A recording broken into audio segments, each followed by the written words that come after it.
দাও। জাহান্নামীদের জন্য 4 ধরনের ঝর্ণা আছে।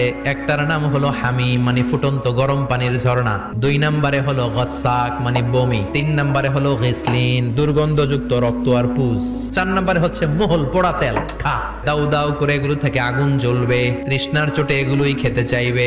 এগুলোর পেয়ালা যখন মুখের সামনে আসবে, এগুলোর উত্তাপে গালের গোশত, চোখের গোশত, কপালের গোশত গুলো ঝলসে ঝলসে পানির মধ্যে পড়ে যাবে। তৃষ্ণার চোটে না পেরে ওইটাই গিলবে, যেখান দিয়ে বেরোবে কেটে ছিঁড়ে শেষ হয়ে যাবে। দিস ইজ জাহান্নাম। আমরা এই জাহান্নাম থেকে পানাহা চাই, চিল্লায় বলেন ঠিক কিনা?